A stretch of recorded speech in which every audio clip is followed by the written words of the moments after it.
Welcome to the Ohio Department of Education's Whole Child Framework Live. We're excited to be able to connect with all of you, and we thank you for taking the time to be with us to dive deeper into the Whole Child Framework and its individual core elements.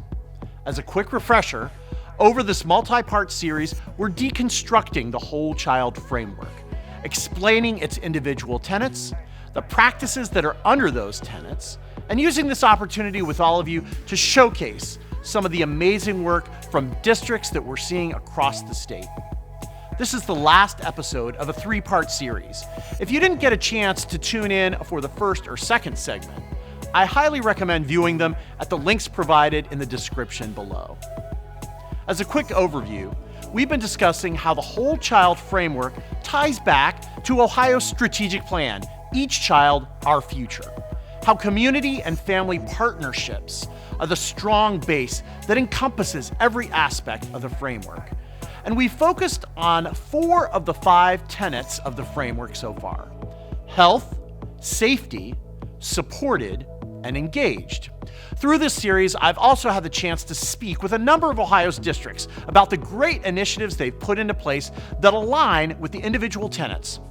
Looking at the infographic, the middle features the 5 tenets of Ohio's Whole Child Framework, 5 commonly held beliefs reflecting optimal student conditions leading to success in life and learning. When students are healthy, feel safe, are supported through strong systems and relationships, are challenged and experience success, and are engaged in learning that is relevant and meaningful, they're more likely to enjoy learning, develop positive social skills, and achieve greater successes. Each tenet is amplified by multiple systemic practices that create a common understanding and vision for supporting the needs of the whole child.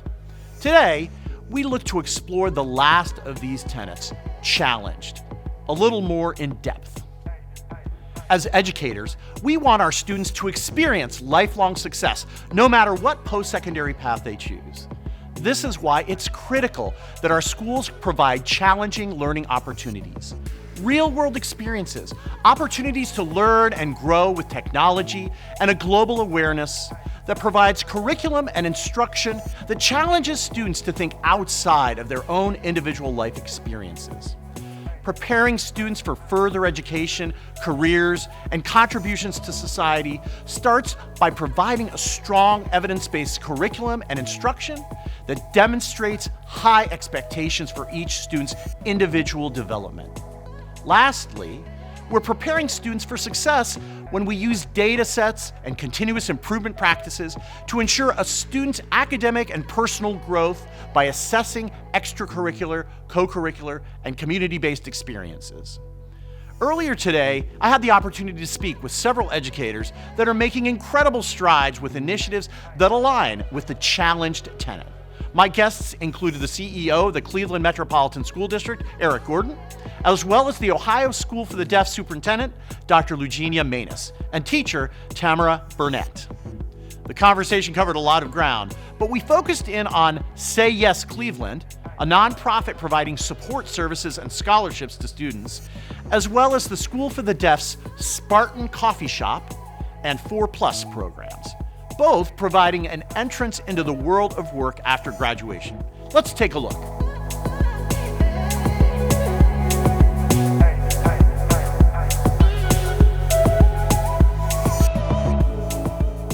I'm so excited to be joined by some of Ohio's outstanding educators to have a great discussion about this one tenet of the Whole Child Framework called Challenged. I'm joined today by a number of individuals, and I'll just ask them to introduce themselves. Superintendent Manus, why don't we start with you? Hello, I'm superintendent of the Ohio School for the Deaf and Ohio State School for the Blind. And I'm also being joined by Eric Gordon. Eric, welcome. Hi, I'm Eric Gordon. I'm the Superintendent CEO of the Cleveland Metropolitan School District. And we also have Tamara Burnett. Tamara?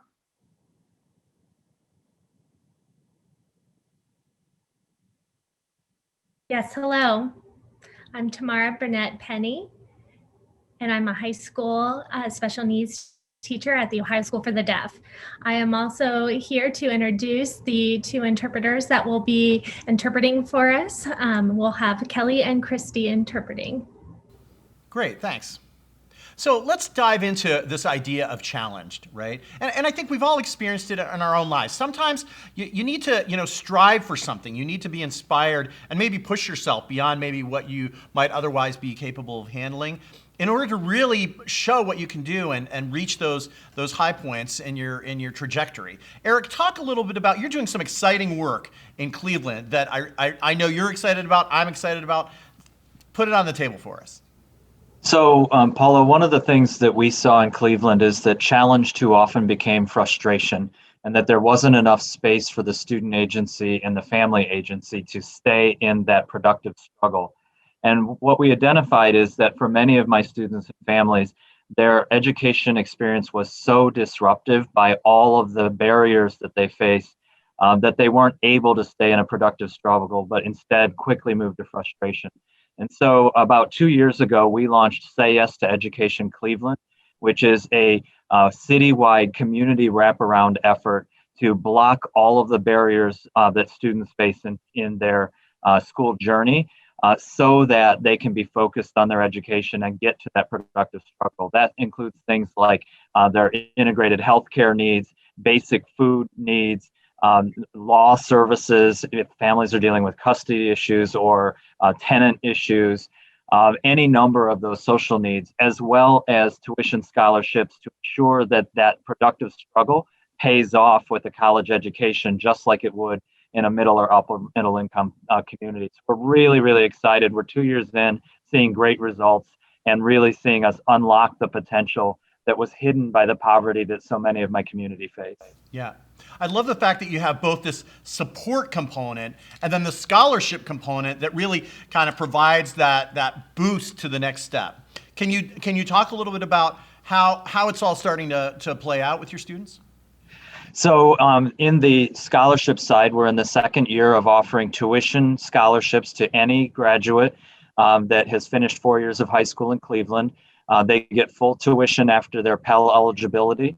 And with that, we provide them a mentor, a community mentor, so that they have that caregiver, just like you or I might have, that sticks with them through the whole process, that opens doors, that can say, I know the state superintendent, let me see if I can't get you that internship in Columbus, right? Like other communities afford.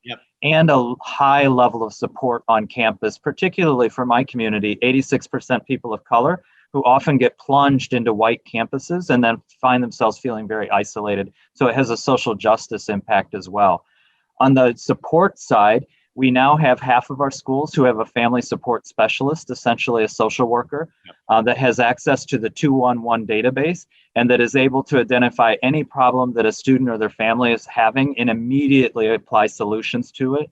Again, there's a capital of the stuff we can give a family: healthcare, food, hygiene products, housing stability, and the social capital of somebody who has, I call it the juice, to make the connections, to access the resources that, again, many in a middle income community sometimes take for granted. Right.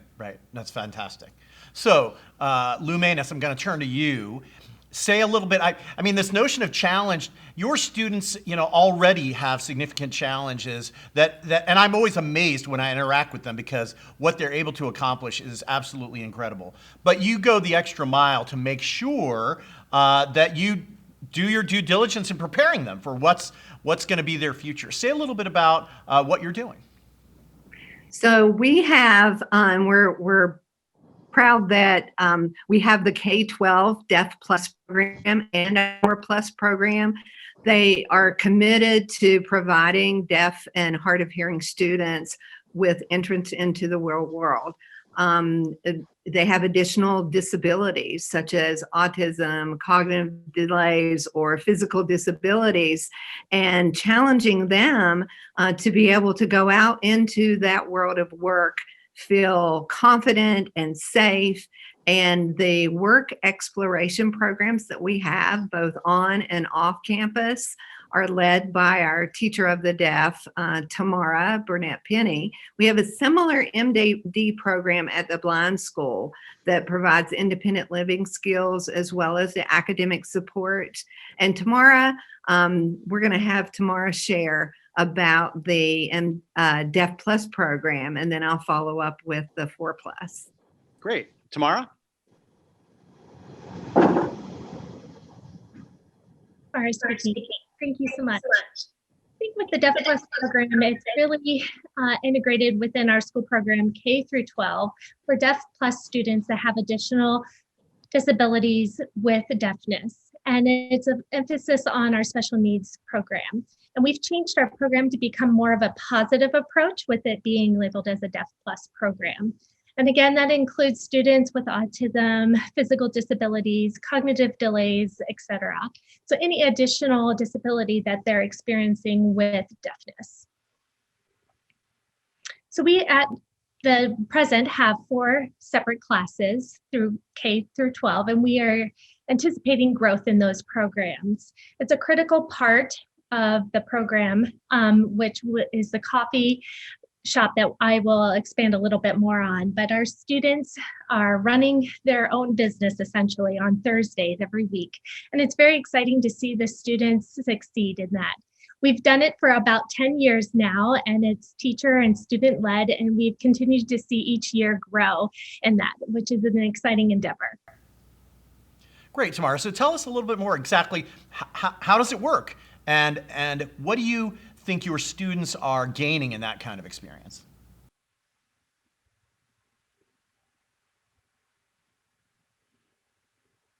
The students gain so much. They really surprise me every year, every day. They can do anything if they're given the opportunity with independence.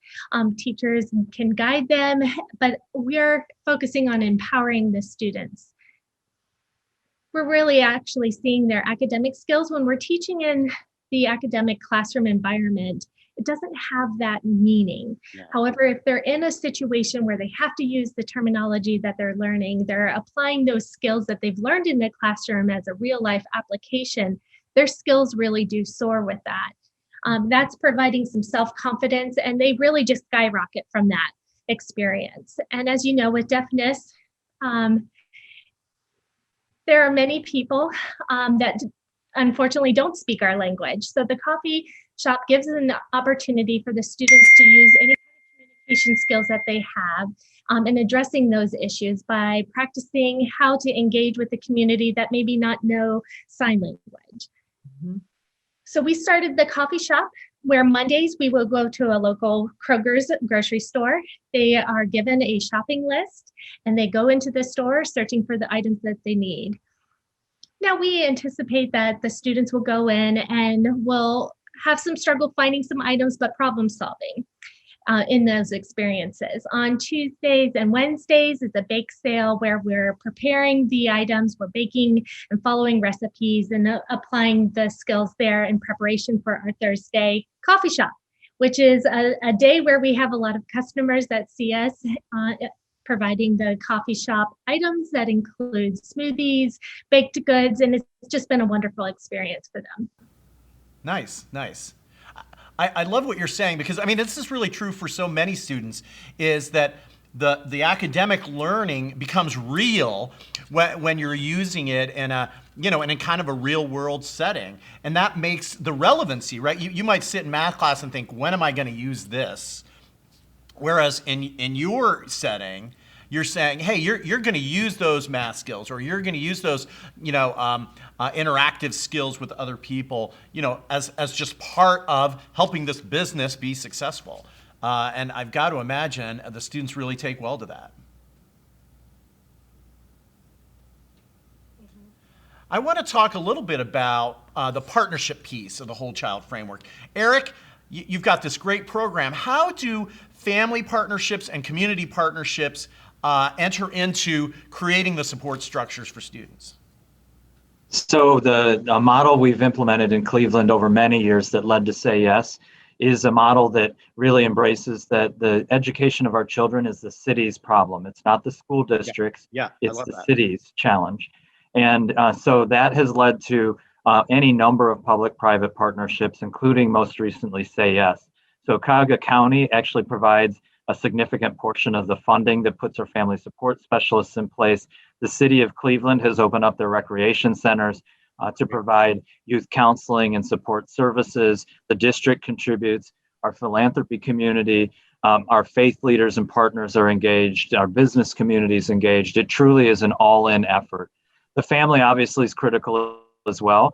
And so one of the things we really take seriously is a survey of our students and their parents and caregivers every year to help us screen and identify what are the real and known challenges that you're facing that we can solve. And then we've actually designed a very complex data system with Johns Hopkins University that runs algorithms for us so that we flag those most urgent things and get those supports in the hands of our community. And when that puzzle works, it makes your community more invested because the system worked for me, especially in a large community like Cleveland, where we're so used to the system not working for people like me.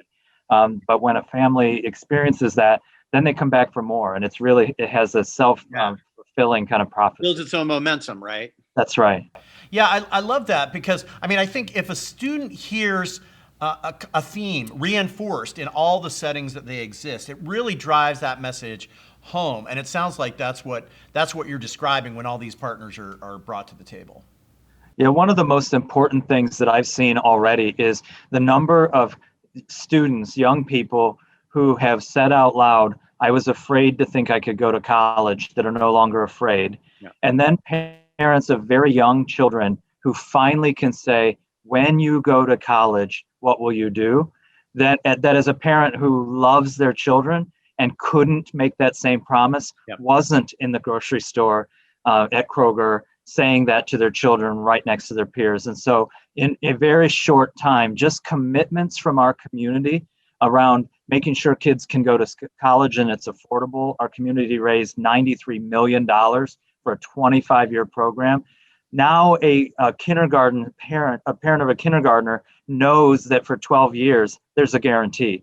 And it just changes the way that family is able to offer for their children in ways they've always wanted to, but were afraid to. Taking that fear off has been enormously powerful. Yeah. Great. Lou, I want to go back to you, and you have a second program at your school that you want to feature a little bit as well. Talk to us about that. Yes, and it's a great connection. As our students go through school, they can defer their diploma for our 4+ program. And our partnerships that we have we just have a plethora of them. And we're really excited. Just to name a few of them, where we do have internships, both on campus and off. Mark Wahlberg Chevrolet, where our students would provide service for vehicles such as oil changes. Right. Best Buy, where the students set up displays for new products. McDonald's, a number of positions at McDonald's. COSI, Ohio Wesleyan University has worked with us. Students maintain landscapes on campus, and they're learning basic measuring and dexterity through woodworking. One particularly exciting program that we are becoming involved with, OSU, is called Controlled Environment Agriculture. And our students to be able to secure jobs in that industry. And it's through the College of Food, Agriculture, and Environmental Science. So it's pretty exciting. Yeah. So, I mean, it sounds like you've got a lot of partners. And I'm sure you sit down with the partners and help explain what you're working to accomplish. And they reinforce those ideas as they're working with the students. Is that a key feature?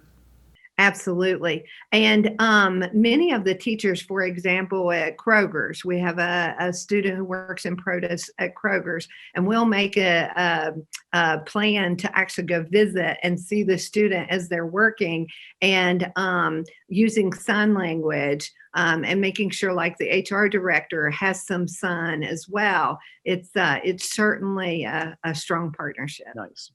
reflect a little bit on the role of families. I know sometimes families can be pretty protective of students. It takes a little courage, right, to say, hey, I'm going to let my child move forward. How do you approach the family partnership piece? And Tamara, you can reflect on that too. Go ahead, Lou. Yeah. Part of this COVID pandemic, we have seen some positive benefits of working online because we're getting into the homes of families through Zoom. So Tamara, I'm going to let you share about your work with families.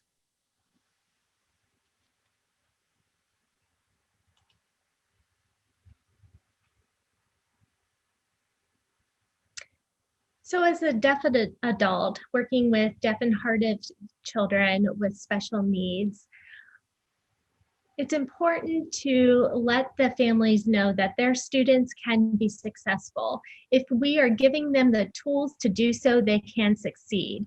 When I ask my families, I say, trust me as we go out into the community with your children, and trust that I will empower them and give them the tools to communicate on their own. Many of our students will come in with minimal language, for a lack of a better word, broken language. And we're also teaching them language while also teaching them how to communicate. And communication as deaf people, it's not just reading and writing. It could be gestures. It could be the use of technology to communicate. Sometimes when you're texting something to show an individual that doesn't know sign language what you're trying to convey. So that's a significant part of our curriculum as we're teaching students with special needs. So when families are able to see that their child can order something at a restaurant on their own or go shopping independently, that gives the family, the parents, a sense of relief, knowing that their child is going to be okay as an adult, which is an important aspect of raising a child. Yeah, I love that. Well, listen, this has been a fantastic conversation.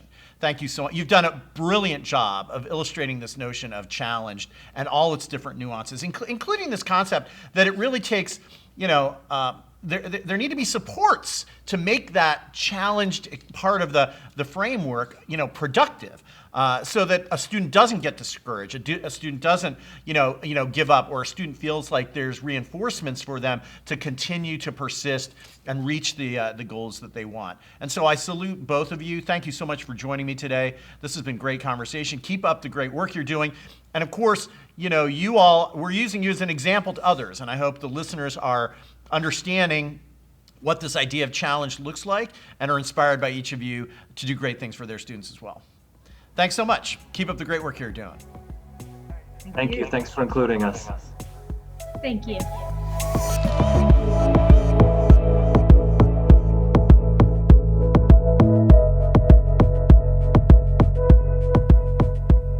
Throughout this series, we've made a point to highlight the importance of community and family partnerships. A great education is only possible if we, as a community, collaborate to meet the needs of the whole child. This is a phrase that I've echoed throughout this series, and one that the department heard time and time again from our stakeholders when developing the framework. If we take a look at the infographic, the reason that community and family partnerships encompass the entirety of the framework is because of how much of a major role they play. They can be seen here, represented by the gold and red bands. No matter what tenet we're talking about, no matter what initiative has been put in place, addressing the needs of the whole child starts with parents and caregivers and extends to schools and community partners that serve children. In the last episode of this series, we're presented with two great examples of these types of partnerships from both Hilliard City Schools and Gallia Local Schools. Today, I have the privilege of introducing a special segment from the I Promise School and LeBron James Foundation. The I Promise School and LeBron James Foundation are a great example of a school and community partner coming together to create a shared mission, vision, and plan to provide whole child supports to each child and their family. For them, it's all about family, and that family includes their staff, their students, the students' families, and their community partners.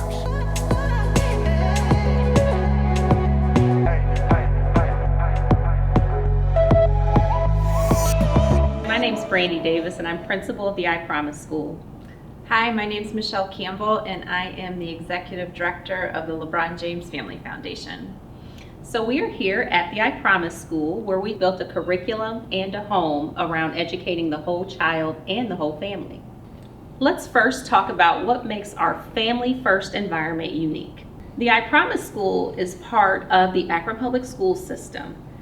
Several of the Akron Public Schools have family resource centers that include supporting the whole child and the whole family. However, at the I Promise School, we take it to a different level with the support of the LeBron James Family Foundation.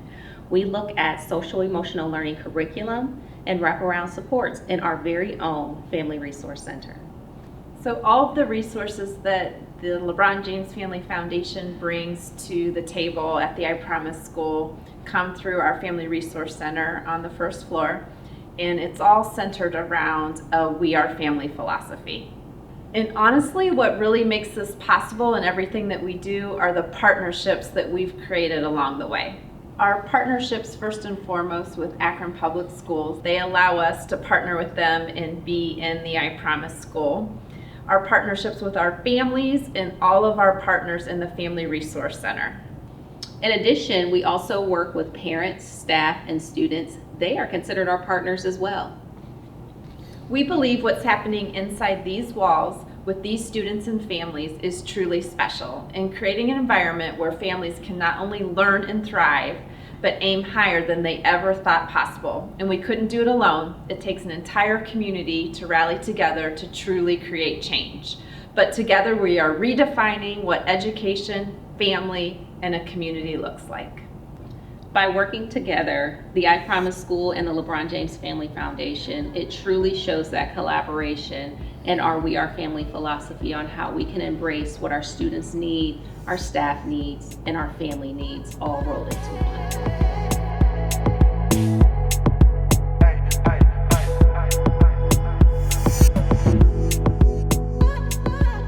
One of the most exciting parts of our work here at the department is seeing how schools and districts implement initiatives that have been collaboratively designed. Here are a few other notable examples of the work districts are doing across the state and that align with the Whole Child framework.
The Whole Child framework is an important bridge between schools, families, and communities.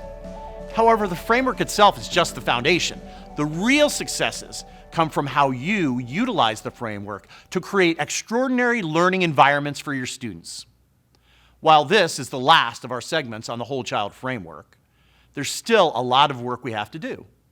It's my hope that you gain some insights into what the framework is as a whole, how its individual parts or tenets create a common vision for how to support the whole child, and to hear how districts across the state are aligning themselves with the framework through initiatives and programs they've put into place. I look forward to seeing how many more Ohio schools and districts customize the framework and use it to create conditions that support the success of their local learners, the success of the whole child. Are you interested in learning more about the Whole Child Framework? I invite you to visit our website at education.ohio.gov/wholechild. Visit it today to view the framework for yourself. There you can find a number of resources and guides to help you on your journey to using the framework and configuring it to meet the needs of your local education community.